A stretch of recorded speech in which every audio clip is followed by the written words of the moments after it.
What's going on, everybody? We're going to go ahead and get ready to get the show started in just a little bit. We're definitely going to go back and talk about a little bit of this game as the Tennessee Titans get a W 17-10 over the Carolina Panthers and improve to 4-7 on the year. And I have my thoughts about this game, and it might be a little shocking to some of you what I think about this football game as I was watching it unfold. But we're definitely going to get into that. We're definitely going to talk about that. First things first, definitely make sure I share the show out to everybody. Let everybody know where they can come on in and join us for this show.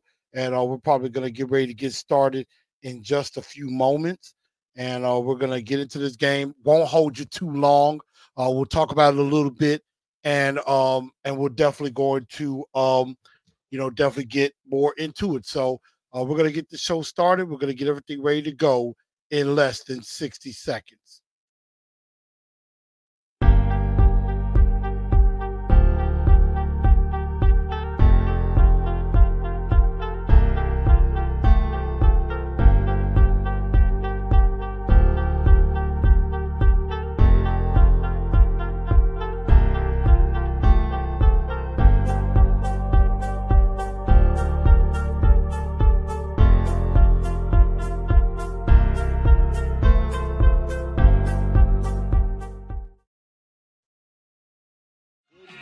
Good evening, Titan Nation. How is everybody?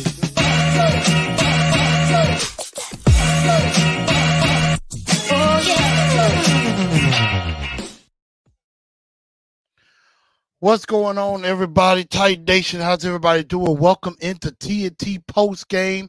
I'm your host, Chris, a.k.a. Blue Enforcer, and we are going to try to have a very good episode on this evening as the Tennessee Titans find a way to get a W. They get into the win column for the first time in about a month. They get into the win column as they defeat the Carolina Panthers 17-10 to improve to 4-7 on the season.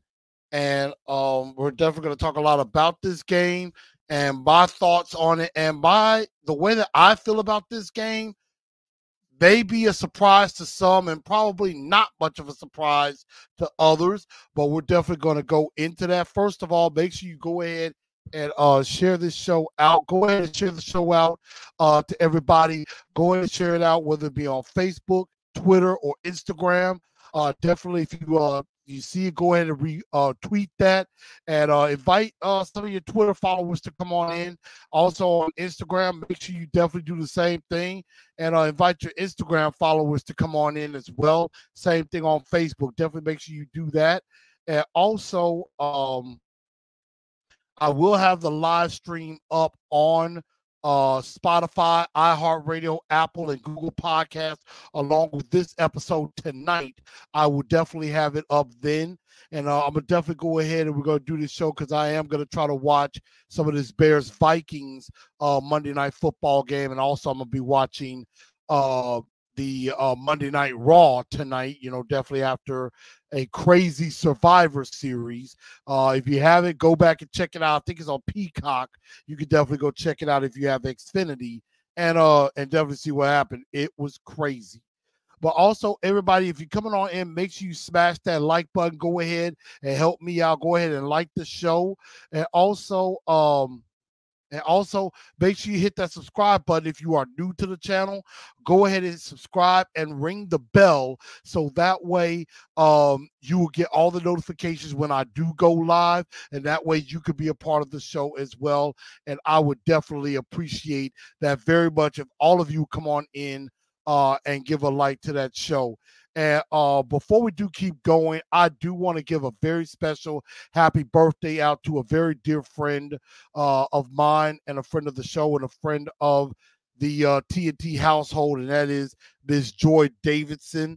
I hope you have a very nice birthday. Happy birthday to you. We'll be talking to you very, very soon. That much we promise you on that. But definitely let's talk about this game.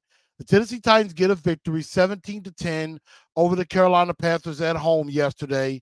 And I'm going to be perfectly honest with all of you and say this. Am I one of the only very few that's like not really happy with this win?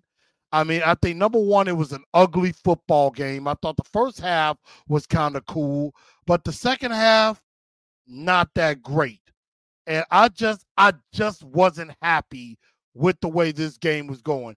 I think defensive line came out very well and did a very good job. They, kept Adam Thielen in check, and they harassed Bryce Young and things like that. But honestly, I just think number one, we were facing an inferior opponent. You were supposed to win that game. Even though I picked them to lose the game because I honestly thought with all the news surrounding them and the morale being down, that I thought this would be a perfect game that they would have lost. But they found a way to win. They got the job done offensively. Will Levis wasn't great, but did enough. Derrick Henry with 2 touchdown runs definitely helped him out. Congratulations to Derrick Henry getting over 9,000 yards in his career. If he stays with the Titans one more year, he could break the Titans rushing record for most yards as a Titan and get over 10,000 rushing yards if he comes back next year. So I definitely give congrats to the King for that. And, definitely that was probably one of the only bright spots of the game. And Nick Folk banging a 53-yard field goal home, I thought that was actually pretty good. But other than that, I wasn't very impressed. That was a rec league game. Yes, I know your team won as well. I'm not really caring about that. Can't believe we won. I honestly thought the last couple of possessions Carolina had, I'm thinking Carolina finna go down and tie this game. I'm like, I've read this book too many times. So, Ms. Mims is obviously happy that the Tennessee Titans won. I mean, hey, look, and I get it. Everybody's saying, like CW saying, second half offense, Levis missing reads. He even said that in the post game, which I did like that he did take accountability. We knew Derrick Brown was gonna be a handful. We knew they were gonna be a handful. And I know CW's talking about both tackles struggle. Duncan did better than Dillard. I mean, it was his first start. He had some good moments, and then there were some not so good moments. But I think for his first start, I didn't think Jalen Duncan was all that bad. I think it was pretty decent. I think Radens was okay. Still gotta go back and look at the film a little bit more. But I mean, hey, I agree. Way better than Andre Dillard. Very much better than Andre Dillard. I will definitely agree with that. And I know everybody will say, hey, Truth, the win's a win. You take them as you get them. Don't apologize. Don't be mad that we won. And I'm like, okay, hey, I'm like, yay, they won. So what? You beat a 1-9 and now 1-10 Carolina Panthers team, who is worse than you, has a worse offensive line situation than you, has a quarterback that's about to be ruined, which, depending on what Carolina does, now that, of course, today the report came out that Frank Reich got fired in Carolina, that things could be on the way up for him. So it's like, I hear a lot of Titan fans, a lot of Vrabel apologists like, yeah, now we're going to get on a winning streak. Yeah, now we're going to win some games. We're just 2 games out of the wild card spot. Yeah, we're going to start winning. Let's take this win with a grain of salt. Because really, even though and this is just my opinion and my opinion alone, even though the Titans won this game, you really lost this game. You really lost when you really, really think about it. And we'll get into the schematics of the game in just a minute. But the fact of the matter is, yes, with some other teams that fell, you lost 4 draft spots with that victory. You were slated to pick 6th. Now you're all the way down to 10th. Because of that one game. Had you lost, you're probably in a way better situation. You're probably in a better situation draft-wise, maybe not necessarily morale-wise. You would be in a better situation. But if you look at it from a draft point of view, you really messed yourself up by winning. I mean, in the grand scheme of things, I don't think this victory does a whole lot for you. I mean, yeah, congratulations. If you're 3-8 with the way everything else happened, you're in 5th right now. If you lost that game, you're in the top 5. And then if the Bears won tonight, you would be picking 4th by the end of the night if you had lost this game. So, I mean, I would have rather taken the loss. I would have rather taken the loss, even though it would have been humiliating. Maybe that would have set the organization straight about Mike Vrabel, because I think he's incompetent and I don't think he's a good coach. And I know Vrabel is thinking he's safe and he's untouchable, and that's going to feed into his ego. But seeing what happened to Frank Reich today after 1 year, yeah, Miss Amy can come out all she wants to say, we're behind Vrabel. Vrabel's our guy. Remember, Frank Reich just got fired after 11 games into his first year and got fired. Remember, we're in this exact same situation that we were a few years ago with Mike Mularkey.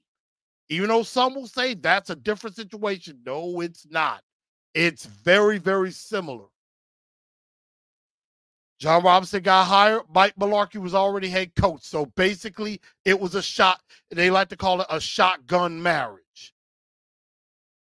That ended up not working out. Because at the end of the day,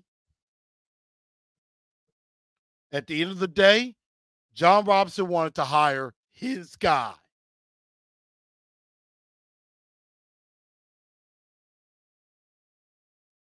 The definition of a shotgun marriage: hurried or enforced. Hurried or forced.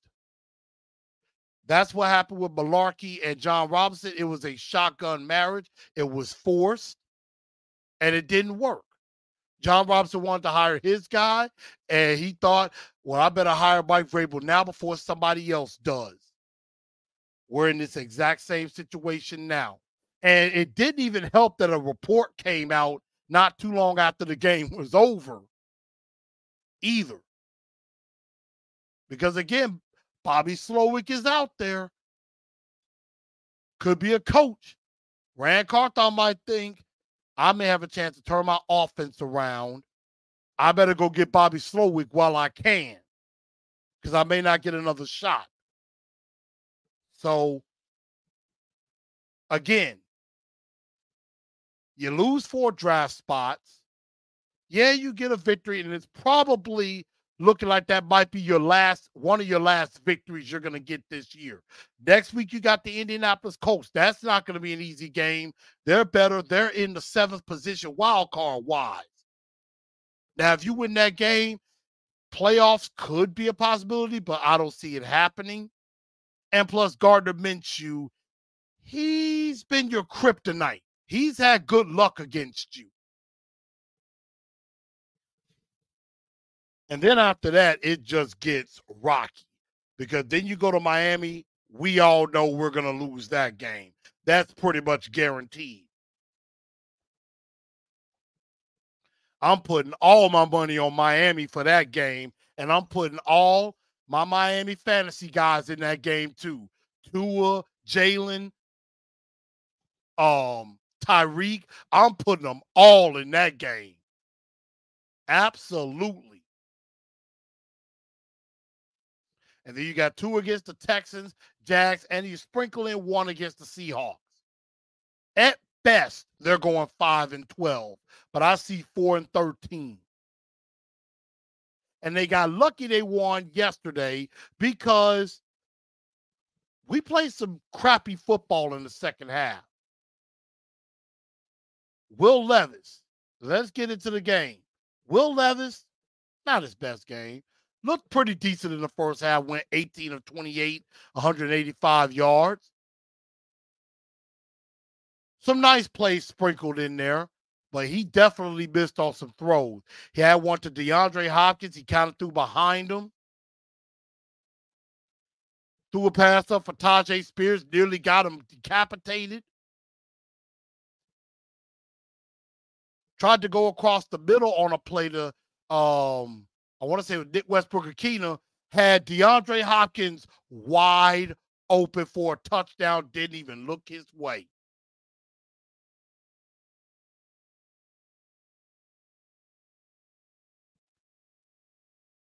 So,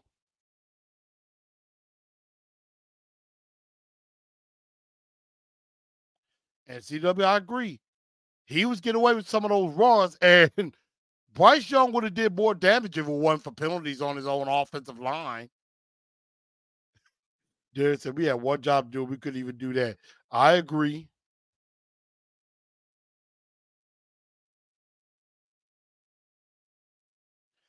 And CW says, you know they're not going to lose on purpose. I'm not saying that they would.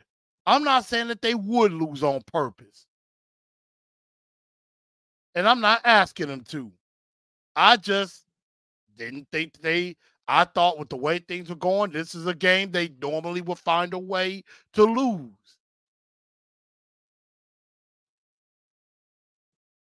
And now CW saying he's going to get an offseason, so get over with. I'm with the decision if it fails next season. I'm not going to get over it because we ain't got another offseason to waste. I mean, if you got a chance to really fix this now and get bad coaching out and maybe get better coaching in, you do it while it's good. Don't be telling me I need to just accept it. I'm not going to accept it. I expect excellence. I expect victory. And Mike Vrabel's not giving it. What the hell has Vrabel done? Okay, yeah, he went to an AFC championship 4 years ago. He won Coach of the Year once and hasn't done anything since. So quit acting like Mike Vrabel is just this godsend and we got to give him the benefit of the doubt. No, we don't. And quit blaming John Robinson for everything. See, now, C-Dub, I got love for you, but you done kind of triggered me. I'm fired up now. Because the fact of the matter is, don't be giving Vrabel any excuses. Don't be giving him the way out. Rand needs to put his foot down and come to his senses and understand there are better coaches out there than the one we got. This one ain't taking us to no Super Bowl, and he's proven it. Oh, my God. Some of you Vrabel apologists really need to get a clue. Y'all think we done won one game, and all of a sudden we're going to be great all of a sudden. We beat a hapless team and looked lifeless in the second half doing it. Levis only threw for 185 yards, didn't throw for a touchdown. Derrick Henry, yeah, he had 2 TDs, and I give him that. But he should have had over 100 yards. Levis should have sliced and diced through this defense. We should have won by more. It should have been a 27-10, 30-10. We can't even score 30 on the damn Carolina Panthers. What the heck does that say? Yeah, C-Dub, see, you done triggered something. You done triggered something. And see, now I'm fired up. I was gonna keep it cool. I was gonna keep it calm and collected. I'm thinking CW did that on purpose because you knew I was gonna get. You knew that was a trigger for me. I feel like you did that on purpose. And if so, hey, thank you. Because maybe that's what I needed. All you Vrabel apologists out there like, yeah. Now you see why Vrabel is such a good coach. Whoop the freaking do. You beat a hapless 1-10 Carolina Panthers team who sucks worse than you do, worse than we do. And stop with all this crap about we didn't have any horses. See what I'm saying? We don't have the horses. Vrabel is doing the best. You can blame him once. Screaming he ain't gonna do anything. Well, my show, I can do what I want. And the fact of the matter is, don't quit giving. All of y'all need to quit with these damn excuses about, well, we ain't got the talent. We ain't got the horses. Damn it, we got the number 1 seed in 2021. We didn't have the horses then. We ran through 91 freaking horses with less talent. Everybody was hurt. But I don't hear none of y'all. I didn't hear nobody talking bad about Vrabel then. Why? Because we were winning. Everybody want to praise Vrabel. Oh, Vrabel did such an awesome job. He did a great job with this banged up roster and got the number 1 seed. But now y'all want to, boo-hoo and cry for him because now he has a bad roster again, not dealing with injuries, but with guys he chose. Remember that part. Vrabel had a hand in every move that was made this offseason. So don't sit there and act like he didn't. Come on, y'all. Y'all are smarter than that. Y'all my people, but y'all know what I'm going to do. Y'all hold me accountable. If I make a mistake, I'm going to hold y'all accountable too. I'm going to call y'all out on your crap too. C-Dub, you're wrong, sir. So don't sit there. We had an issue with talent and roster stuff with 91 players being hurt, and we had to scrape the bottom of the barrel of all the practice squads just to put a team together. And now y'all try to say, well, we don't have the horses. Again, who had a hand in Andre Dillard being left tackle? That was Vrabel. Who had a hand? Who drafted Skoronski? Who decided Aaron Brewer was worth $4.3 million, which we know he's not? Who brought in Brunskill? Who brought in Chris Hubbard, who is now out for the season? Y'all can't say John Robinson did that because he didn't make none of those moves. Who decided to make Jack Gibbons a starter? Who decided when you could have let NWI go, you kept him, even though he's been pretty consistent? Who's decided to keep Craig Ackerman around on special teams? Come on now. I know I'm not the only one. Need to figure that out. So some of y'all need to quit blaming John Robinson for everything. This game was horse crap, and everybody knows it. Yeah, a win's a win. Yeah, this was not a good win. But it's probably going to be the last victory we're going to have. And no, I'm not going to block C-Dub. I'm not going to do that to him. I got too much love and respect for the man. I'm just calling him out on some crap. That's all it is. Talking about Vrabel deserves, basically, I'm blaming Vrabel and that he deserves another season. No, he doesn't. Hadn't been here for 6 seasons. Okay, yeah, he won 2 division titles, went to 1 AFC championship. Hadn't been in a damn Super Bowl yet. And everybody want to call him the best coach ever. Jeff Fisher went to 2 AFC championships and a Super Bowl and got cheated by a yard from winning a Super Bowl championship. Mike Vrabel can do that, then maybe I'll say he's the best coach ever. Right now, he ain't that good.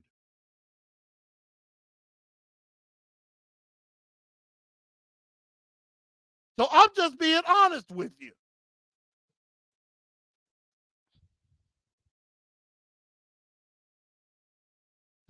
CW said, I'm freaking out like Stillman. No, I'm just telling you the damn truth. I'm just telling you the truth. Everybody can choose to either accept it or not. But it is what it is. C-Dub, I got love for you. You know I do. You know I do. And I appreciate you. But I have to disagree. Talk about comparing 21 to 23 every season. Yes, every season is different, but it's pretty much the same situation. The only thing with 21 is everybody was hurt. Here, you're pretty healthy, yet he had a hand in building it.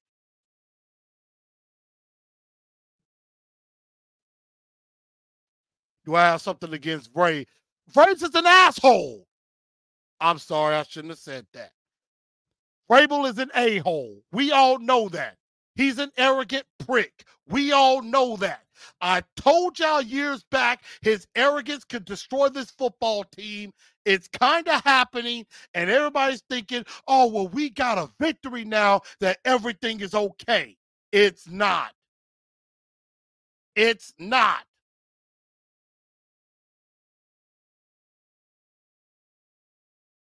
And C-Dub, you're talking about Brock Purdy.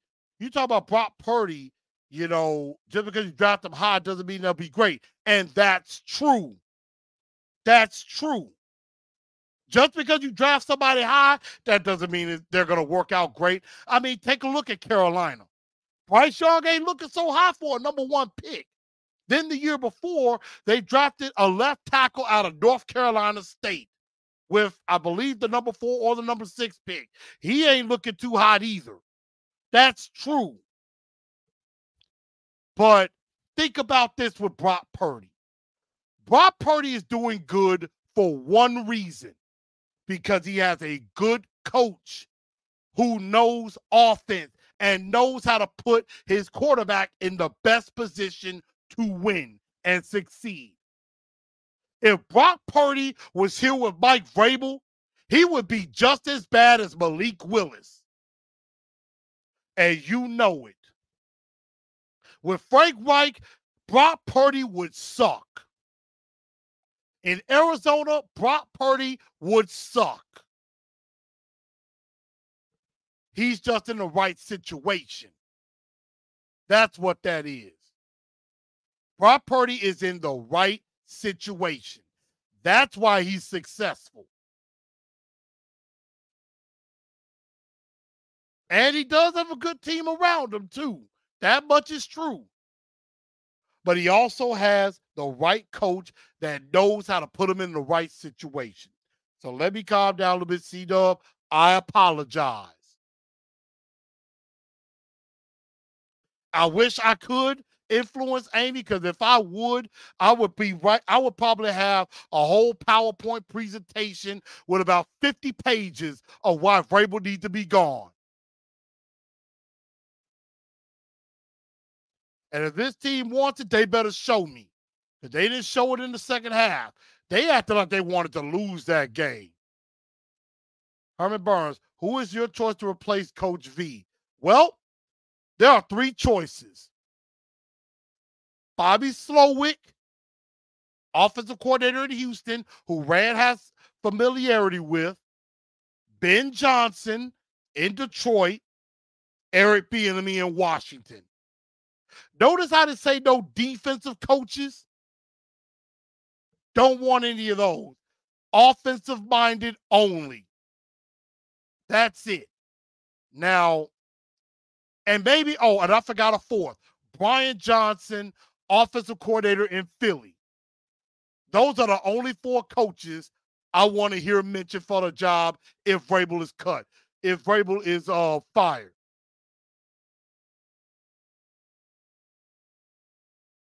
So I don't want to hear nothing about no defensive-minded coach being the head coach.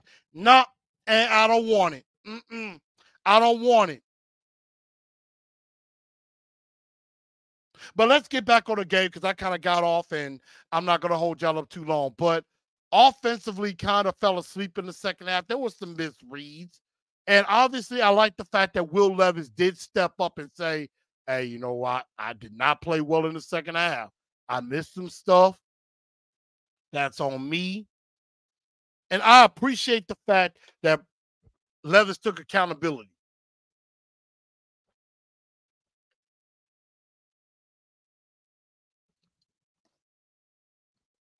So, the fact of the matter is, I did like that with Will Levis that he did step up and take accountability. Duncan and Raiders, I didn't think did too bad. Again, I got to go back and look at the tape. I mean, of course, it wasn't perfect. There are some things that both of those guys need to continue to work on. And so that doesn't mean that, hey, if we're in position to draft Joe All or Olu Fashanu, that we should just pass on them if Duncan comes out to be pretty decent. I would still take one of those two, move Jalen Duncan to the right, Dylan is to swing, and we'll be okay. That's what I would do. Aaron Brewer stinks at center. I think it's time we need to explore Corey Levin at center. But I know Vrabel won't do that because he loves Aaron Brewer so much. So, but offensively, there's still work that needs to be done. I will give it to Chig. He had 4 catches, 45 yards. Kind of finally looked like himself. Kind of looked like himself.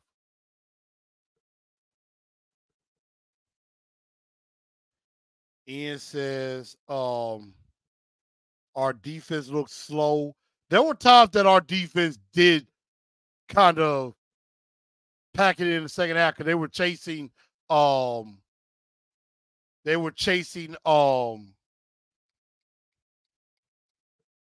Bryce Young around.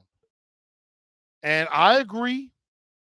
Frank Reich was an offensive minded coach and he got fired.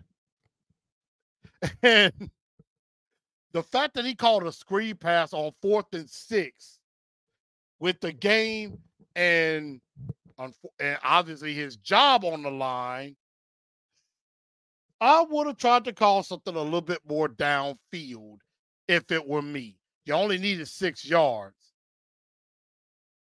And it seemed like every play we were chasing them around, it did. It did. So on the defensive side, I think our defensive line started off very well. I think I think the defensive line kind of got themselves back on track a little bit. I mean, finally good to have an Arden Key appearance because I was like, I thought he was invincible. I thought he was invisible all year. Big Jeff did Big Jeff things. And Danico Autry with 2 sacks. I think he became I want to say he became the first since Javon Curse to have, I want to say, 3 seasons of at least 8 or more sacks on the team. So he has over 8 sacks on the year. And so I did like that. But I mean, it does make you ask the question. Is the Titan defensive line getting better? Or was the Carolina offensive line really that bad? And honestly, I think both can be true. Like Big Jeff got his sack, he got 5.5. Arden Key only has 3.5. Danico has 8. Danico got 8. He's gonna hit double-digit sacks. Now I did like Big Jeff being on offense some too. Dionai says Levis is average so far. Hope he gets better. We need to hit on a quarterback for this rebuild. I mean, I think there's some things Levis could be better at. I mean, he still has work to do. Ms. Ben said, didn't he use the coach for the Colts? Yes, he did.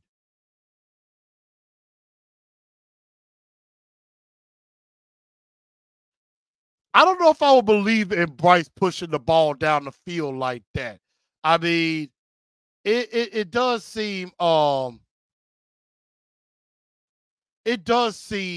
as if Bryce did not try to push it downfield as much. I mean, he's similar to Marcus in my opinion. He's a I'll run the play you want us to run, coach, kind of guy. Like, I didn't really see where he did a lot of checks. I didn't really see where he did a lot of if he saw something changing the play. I really didn't see that. Again, I'm gonna go back and look at some film. I'm gonna go back and relook at the game and really try to see that. And I'll have that on Wednesday. But yeah, I kind of agree with that, you know. So I think defensively we did take a step forward. We did a good job on Adam Thielen, although Christian Fulton with a couple of penalties was not good. And I will shout out Kavlon Wallace, the safety. I want to say I got his name right. Kavon Wallace is his name. He was all over the place yesterday. Did some good jobs on coverage. Um, and everything. So, um, let's see. CW said I heard the Panthers wanted. I heard the Panthers wanted Young. Reich wanted Stroud. Take the Panthers. Maybe the Panthers owner, his pride was hurt. He took it out. I mean, I don't know. I don't know. I mean, that kind of stuff can get you fired. And there could be an issue in the Titans camp about that as well. But all in all, I thought it was a kind of game. It was one that was like, yeah, I could have been doing something else, you know, but love my team. So, of course, it's like the old saying, like somebody, I can't remember who it was that said it. It's like, if you go watch a game like this, you must really love football. And so I have no doubt Vrabel is not going to tank. He's going to try to win every game he possibly can. And I get it. I understand that. I don't think there's another victory in the cards for it because I think every other team that we're about to play the rest of the way is better than you. All these teams are in playoff contention. You're not. So that's that on that. I'll have on Wednesday some stock up, stock down. Make sure you also think about your nominees for the two-tone blue star of the week and dunce of the day.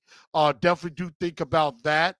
And before we do end this show, I appreciate the crowd that was out there. I know the conditions were crazy, the conditions were bad, but definitely in the lower bowls, a pretty decent crowd for this game. Um, Again, congratulations to King Henry hitting 9,000 yards in his career. And yeah, I mean, I think Jalen Duncan, he did all right for his first start. Was it perfect? No, but it's something to build on. It's definitely something to build on. You know, you probably didn't call Jalen Duncan's name very much. He did have a bad penalty. But other than that, I mean, when your name isn't called that much during the broadcast, it's usually a good thing for an offensive line. But before we do get ready to wrap this up, of course, the report came out um, from the Boston Sports Journal by Craig Bedard about in regards to the Titans and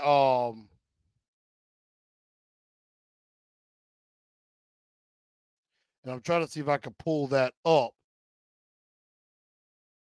because it was something that was written in the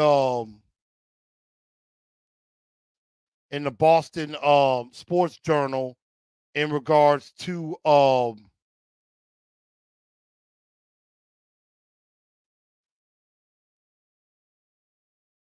what I'm trying to.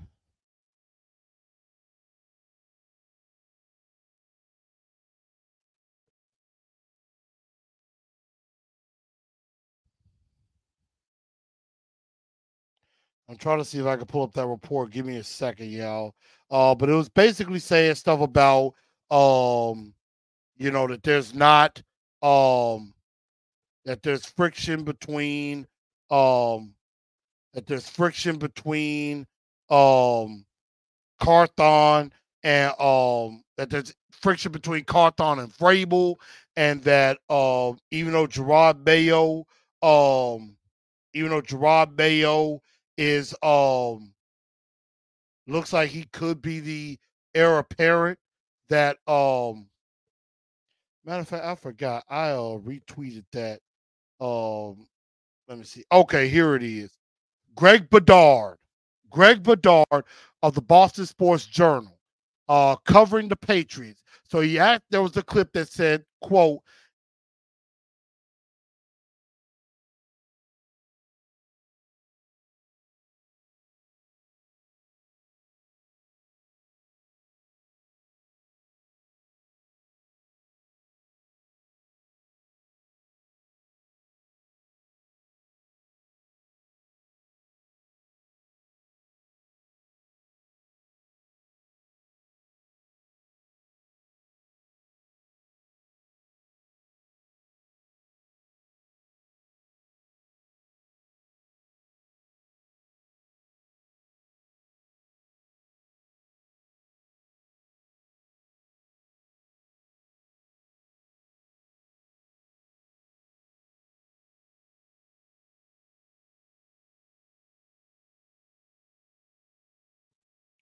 okay.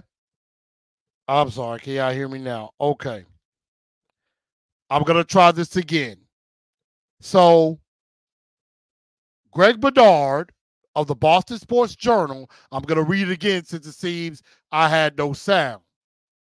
And we're going to have no sound. So, I'm going to read it one more time for everybody.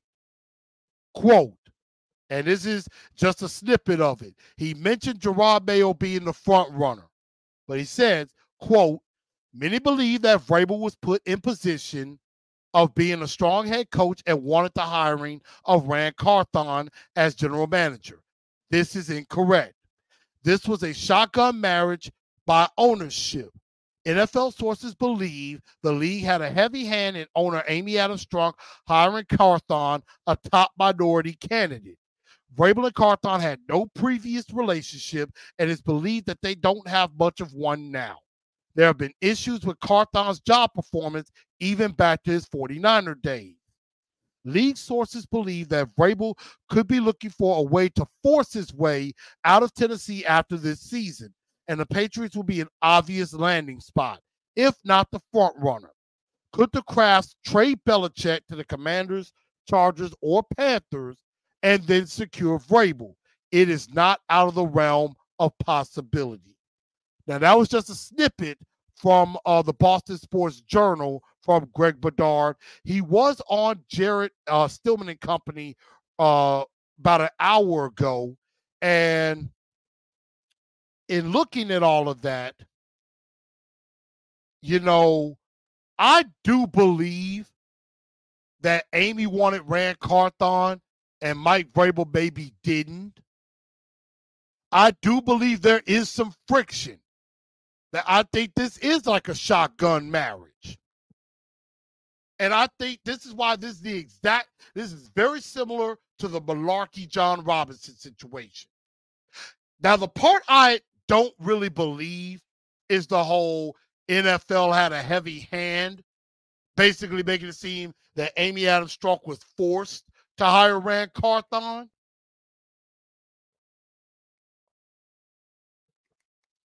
I don't think it had anything to do with that because there were other minority candidates. There were other candidates in line for the job. Ian Cunningham was one. I believe the assistant general manager for the 49ers also was in running for the job, if I'm not mistaken. I'm actually trying to see.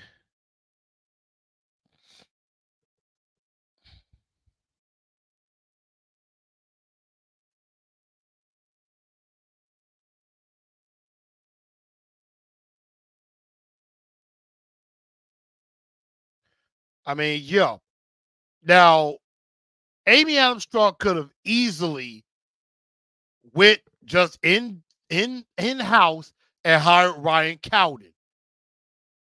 She could have also, she also had shots at guys like Glenn Cook in Cleveland, Ian Cunningham, who I thought it should have been down to Cunningham and him. Quentin Harris and Malik Boyd in Buffalo and Arizona. So, I mean, every candidate, I believe, was minority or anything like that. So, I mean, she had her choices. And so, you know, and they're saying they're questioning back to his 49er days on job performance. I don't know if I necessarily believe all of that either, because Rand was very highly regarded in the GM search. Other teams were looking at him as well. So, he was a director of player personnel, and I mean, a lot of people around the league had nothing but good things to say about him. So I don't really believe that there's an issue on his job performance, at least not yet. And I don't believe the whole Amy Adams was forced to hire him. But I do believe there is some friction between Carthon and Vrabel. Because Vrabel, we know, like I said, is an arrogant prick. He wants things done. It's his way or the highway. And we all know that Mike Vrabel is probably the one in control, because usually whenever like a big trade or something like that happens, the general manager is the one that would address it. Vrabel addressed the Byard trade. And, this whole collaboration, that basically makes me tell Mike Vrabel is in charge. And Rand is helping him. He even said it in his introductory press conference. Because if Rand was really in control, Miss Amy would have been like, Rand is the GM, Mike is the coach. Rand is the lead, but they both report to me.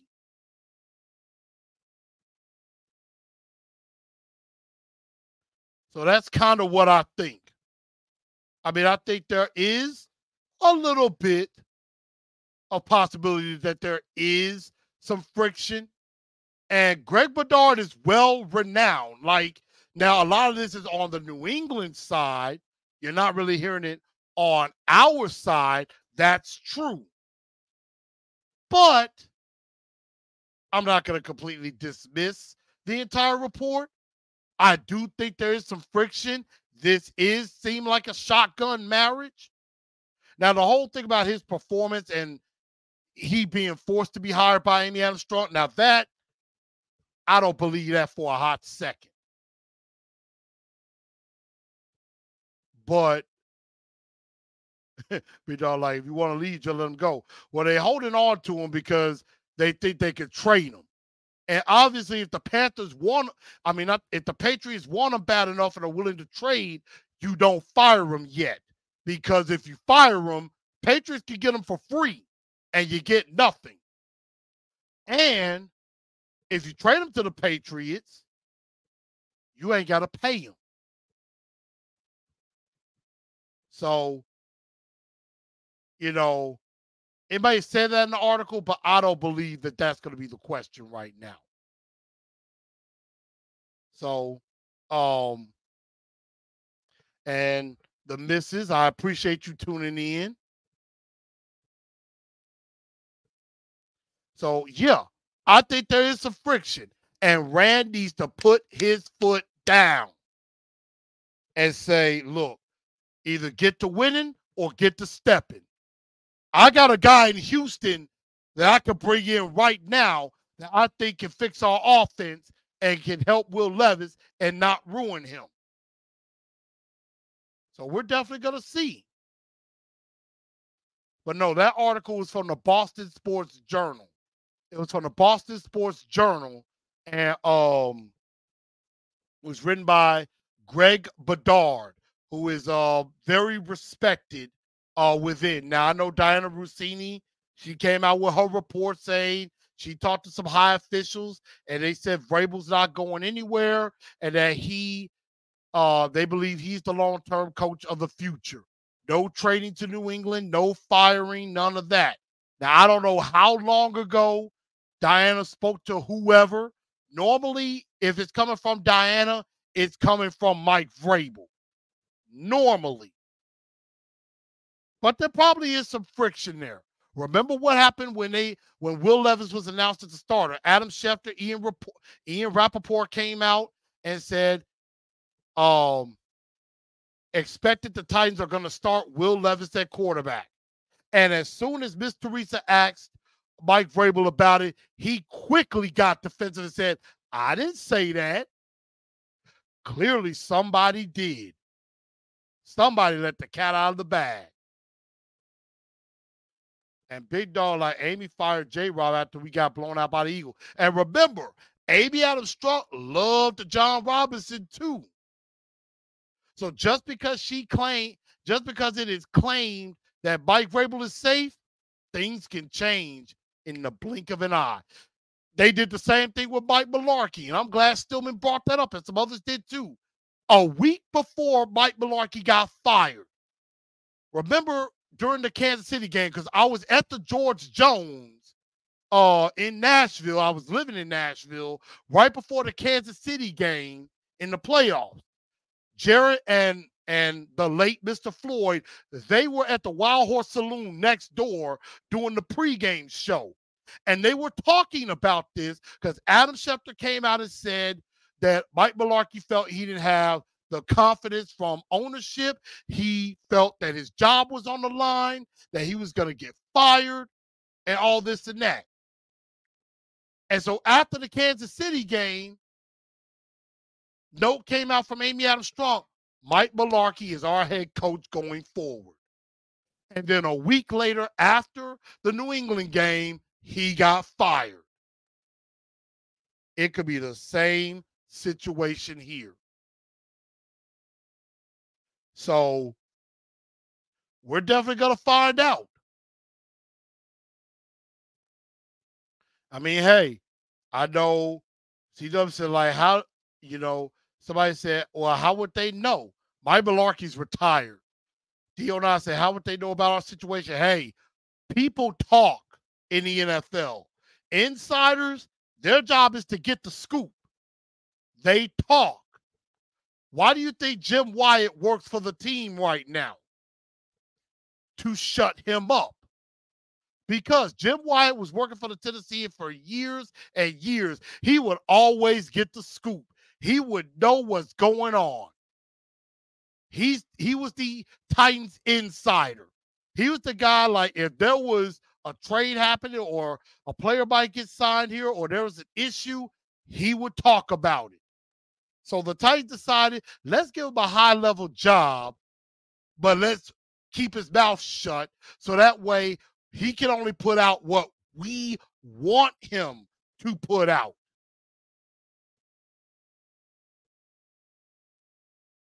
So it is what it is. And we're definitely going to find out how true all of this is. Because the Titans keep losing and end up at 4-13, and that means you've lost 20 of your last 24 games. I don't think that's going to sit too well with Miss Amy. Not at all. Now, again, said most insiders do it for clicks. But here's my thing. People like Adam Schefter, Ian Rappaport, those guys I give validity to. They are really, really in the know. They don't do it for clickbait. They do it because they've really found out something. And to the most, I would say the same for Diana Rossini, even though if she's really tapped into the Titans, she's tapped into Vrabel. Like I said, same thing with TD. If he comes out with something from the Titans, I tend that is pretty much true because he's there. Now, some of these other guys, maybe an Albert Breer as well, but then some of these other so-called insiders, yeah, I don't really give credence to them. So we're going to see. But everybody, I think that's going to just about do it for this post-game show. We got the Colts coming up this week on Sunday. We're definitely going to talk about it on Wednesday.